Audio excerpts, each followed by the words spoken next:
की जानकारी कौन सी किताब से मिलती है? तो यह इस किताब का नाम है तारीख ए यामिनी। तारीख ए यामिनी उत्तबी, उत्तबी में है।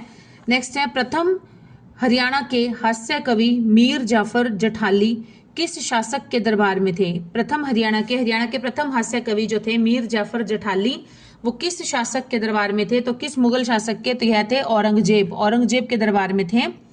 Next is Rigveda. ऋग्वेद में हरियाणा का नाम रजत हरियाणे, रजत हरियाणे कौन से मंडल में लिखा हुआ है? तो रजत हरियाणा लिखा हुआ है 8वें मंडल में। ऋग्वेद के 8वें मंडल में हरियाणा का नाम क्या लिखा गया है? रजत हरियाणे। नेक्स्ट रज हरियाणे, वैसे रज हरियाणे है। किस उपनिषद से कुरुवंश के बारे में जानकारी मिलती है? तो इस उपनिषद का नाम है शतपथ ब्राह्मण। शतपथ ब्राह्मण है उपनिषद जिससे हमें कुरुवंश के बारे में जानकारी मिलती है।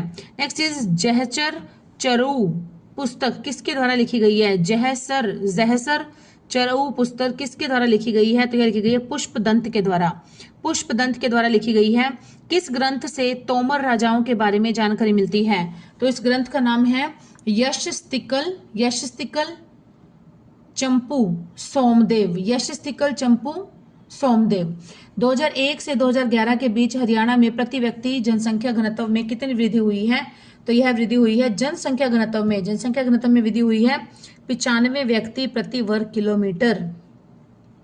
पहले जितने थे इन 10 सालों के बीच में, इस दशक के बीच में 2001 से 2011 के दशक में वृद्धि हुई है 95 व्यक्ति प्रति वर्ग किलोमीटर। इतनी जनसंख्या बढ़ गई है हरियाणा की। नेक्स्ट इज 2011 के अनुसार हरियाणा में बाल मृत्यु दर कितनी थी? तो यह थी 41 थी बाल मृत्यु दर। 2011 के अनुसार साक्षरता में हरियाणा कौन से पायदान पर है? साक्षरता में हरियाणा का कौन सा स्थान है? तो साक्षरता में हरियाणा का स्थान है 15वां। साक्षरता में हरियाणा का कौन सा स्थान है? 15वां। क्षेत्रफल की दृष्टि से हरियाणा का भारत में कौन सा स्थान है? 20वां।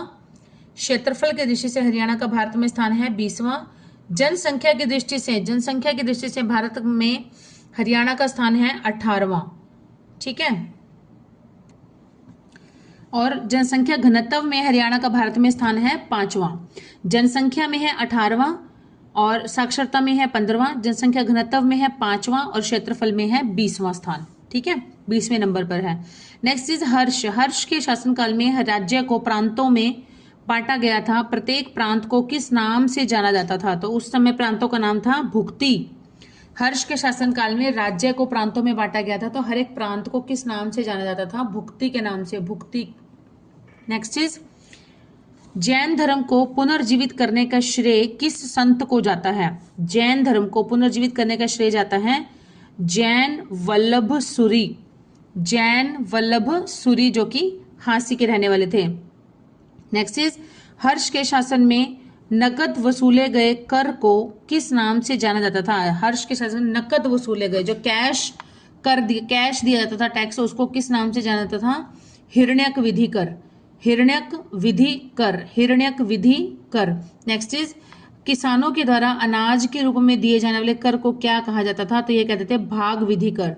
अनाज के रूप में जैसे भाग था, हर एक राजा, हर एक सम्राट जो था वो अपने अपने हिसाब से अलग अलग रखता था, जैसे 8वां भाग या 10वां भाग या इस तरह से। ठीक है, तो 10वां भाग जैसे मान लो किसी की 10 क्विंटल हुई है, 10 क्विंटल हुई है तो 1 क्विंटल जो होता था वो 10वां भाग उसका वो कर में दे दिया जाता था टैक्स के रूप में। नेक्स्ट इज जैन धर्म को पुनर्जीवित करने का श्रेय, ये भी हमने किया, जैन वल्लभ सूरी हांसी में रहते थे।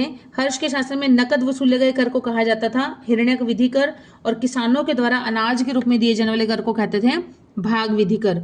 नेक्स्ट इज हर्ष ने अपनी पुत्री का विवाह किस शासक से किया था? हर्ष ने अपनी पुत्री का विवाह किया था ध्रुवसेन से किया था, ध्रुवसेन से।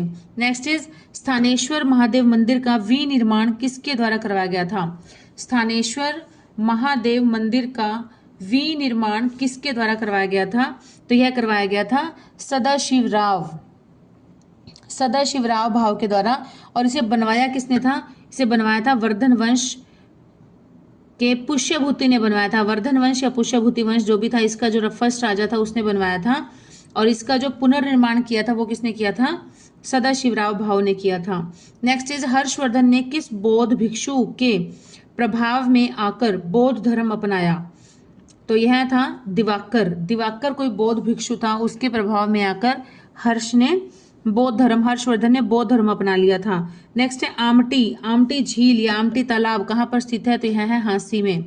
दिल्ली की स्थापना तोमर वंश के किस शासक ने की थी? तो यह की थी अनंगपाल ने।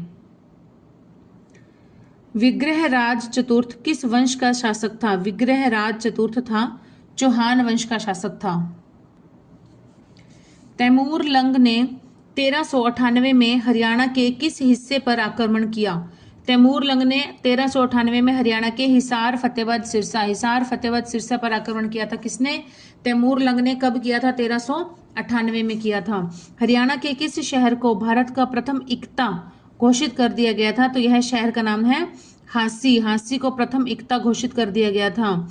नेक्स्ट था इब्राहिम बारह हजारी मस्जिद। इब्राहिम बारह हजारी मस्जिद यह कहाँ पर स्थित है? तो यह है रेवाड़ी में स्थित है। तराइन का तृतीय युद्ध कब व किसके मध्य हुआ था? तराइन का तीसरा युद्ध हुआ था 1215 में। कब हुआ था? 1215 में। और किस किस के बीच? इल्तुतमिश और यल्दौज कबूचा और इल्तुतमिश के बीच हुआ था। अच्छा, तराइन का प्रथम युद्ध कब हुआ था? प्रथम युद्ध हुआ था 1191 में। 1191 में हुआ था। किस किस के बीच हुआ था? पृथ्वीराज चौहान और मोहम्मद गोरी और पृथ्वीराज चौहान के बीच हुआ था, जिसमें कि प्रथम युद्ध में मोहम्मद गोरी की हार हो गई थी और पृथ्वीराज चौहान की विजय हो गया था, जीत गया था। और अगले ही वर्ष बिना कोई प्रायर इन्फॉर्मेशन के, बिना कोई घोषणा किए ही सीधा मोहम्मद गोरी जो था उसने आक्रमण कर दिया 1192 में ही। 1191 में पहला युद्ध हुआ था, 1192 में ही बिना कुछ बताए करे आक्रमण कर दिया इसने, और इसकी सेना ने मोहम्मद गोरी की सेना ने, और फिर पृथ्वीराज चौहान के साथ इसने युद्ध किया। तो उस समय क्या हुआ? पृथ्वीराज चौहान की हार हो गई थी और मोहम्मद गोरी की जीत हो गई थी। मोहम्मद गोरी की जीत हो गई थी तो वह मोहम्मद गोरी पृथ्वीराज चौहान को बंदी बनाकर अपने उसमें ले गया था, अपने एरिया में ले गया था और वहां जाकर उसे बंदी बनाकर उसे कारावास में रख दिया था। चलिए नेक्स्ट है, उसके बाद इसकी मृत्यु हो गई थी पृथ्वीराज चौहान की कुछ समय के बाद। वो बहुत बड़ी कहानी है, सारी बताने लग जाओ तो बहुत लंबी वीडियो हो जाती है। नेक्स्ट इज, इस तरह से पहला युद्ध हुआ था 1191 में, दूसरा हुआ था 1192 में और तीसरा हुआ था 1215 में तराइन का युद्ध। प्रसिद्ध भीमा देवी मंदिर को किस सुल्तान के द्वारा तोड़ा गया? भीमा देवी मंदिर को तोड़ा गया था नसीरुद्दीन मोहम्मद के द्वारा तोड़ा गया था इसे। नेक्स्ट इज, हांसी का बड़सी दरवाजा किसके द्वारा बनाया गया था? हरियाणा का हांसी का बड़सी दरवाजा बनाया गया था अलाउद्दीन खिलजी के द्वारा बनाया गया था। नेक्स्ट इज खिज्र खां का मकबरा किसके द्वारा बनवाया गया था? तो खिज्र खां का मकबरा बनवाया गया था सूफी संत थे। खिज्र खां जो थे वो एक सूफी संत थे और ये बनवाया गया था इब्राहिम लोदी के द्वारा बनवाया गया था, इब्राहिम लोदी के द्वारा। और कहां पर? सोनीपत में गांव का नाम है जटवाड़ा सोनीपत में बनवाया गया था इब्राहिम लोदी के द्वारा, जो कि खिज्र खां का मकबरा था।